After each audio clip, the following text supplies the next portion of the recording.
Welcome, Matt Freeman's Bass Bunker. I'm Matt Freeman. Okay, today we're going to talk about this bass, my 1994 Fender Jazz Bass, the bass I played on the Rancid record, and Out Come the Wolves.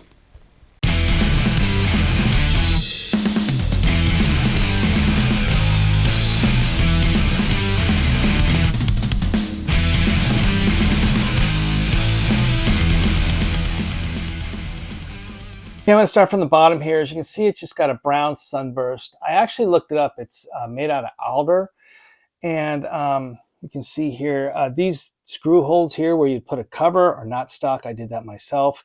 I thought it'd be cool to have a cover on this thing like an old school jazz, but I found out I can't play with covers on them for various reasons. But if you go up, it's got a rosewood fretboard and the nice big frets.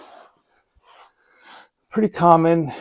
The 90s script up there. It's got these tuning machines, which were sort of cool at the time. They're not the traditional old school tuning machines. They're just, I don't know what you'd call them, but they're just different. That's what kind they have nowadays. And the thing about this bass, though, they call this model the Longhorn. The reason they do that, it's a little different than an actual traditional jazz bass. Like usually jazz basses, the bodies are exactly the same. You can put any pick plate, anything on there. This here is a little longer, and this is cut out a little deeper here. This actually has 22 frets instead of 20. So this top dot here, that's a high. If you play it up here, that's a high E. So it's like two, I guess, what is 3 octaves, or I don't know how many octaves. But anyway, not like a traditional jazz bass. And I'll show you, I have the 69 over here. And if you put these two, yeah, let's do this. Let's put this here. And okay, so as you can see, if you zoom back a little bit, hold on a second. Hold on. Okay, we just sort of make things up as we go along on the bass bunker here, guys. If you look back, you can see this one is a little longer in here, and this is a little shorter in here. And this only has 20 frets, and this has 22. Another thing I noticed too is these pickups are closer together than these are right here. If you could look at them, they're definitely different lengths apart. In fact, this I think is closer to this. This is the Flea bass, which is based off a 61 or 62. I can't remember. I don't know. Maybe that's actually more like the 69. I don't know, but you can definitely see this is shorter here. So that's why I say this is, I call it the Longhorn bass. So that's what makes it different. So there's all 3 of them there. Okay, so let's see how this thing sounds. I got this going through the Fender Tone Master Pro with just the regular thing I usually use, which is like their studio, like 2 preamp or whatever it is. And I don't have the green box on this time. So this is just pure bass tone. And it sounds a little different than my other jazz basses. I mean, all basses sound a little different, but this is definitely sounds a little different.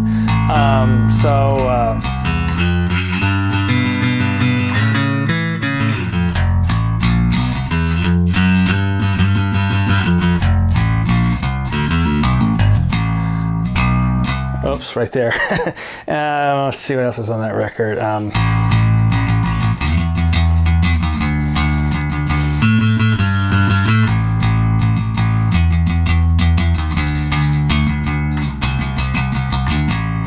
So yeah, I actually bought this bass in 1994. I bought it when Rancid was opening up for the Offspring on that tour we did with them. Like I think it was, I guess, in October, November 1994. And I actually bought 2 of them at the same time. I bought this one and I bought a black one.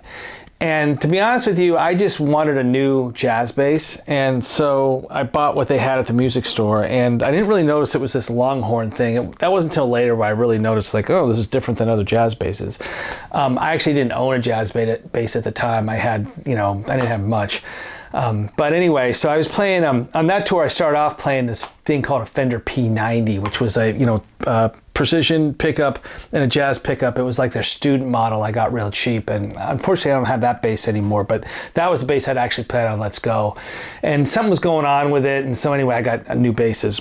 So anyway, I played this on Out Come the Wolves. When we went into the studio to Out Come the Wolves in the first part of 1995, we went into Fantasy Studios in Berkeley.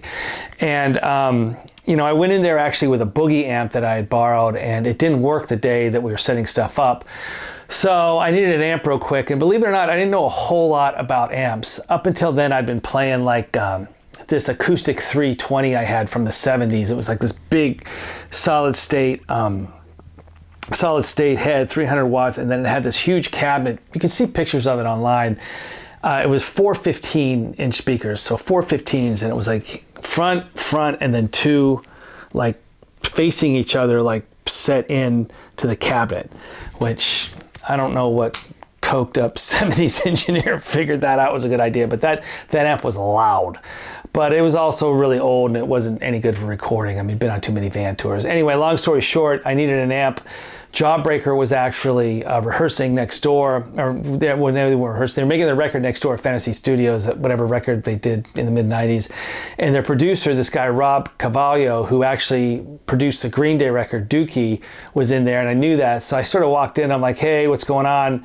What amp did you have Mike Dirnt play through on Dookie? And he goes, it was a SVT2 Pro. And I'm like, thank you, and went up to Guitar Center and bought one. So that's the sound you're hearing in Out Come the Wolves, basically Ampeg, Jazz Bass, and whatever they did with a board and everything. But yeah, this bass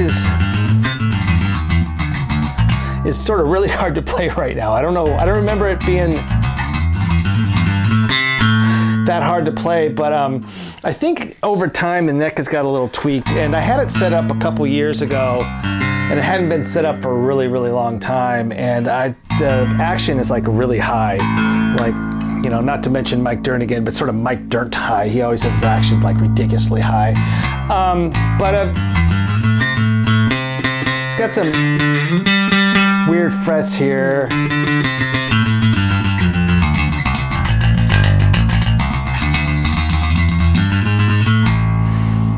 And it also has this like 2-octave neck like I was talking about, so it's like E, E, so you could do something like that.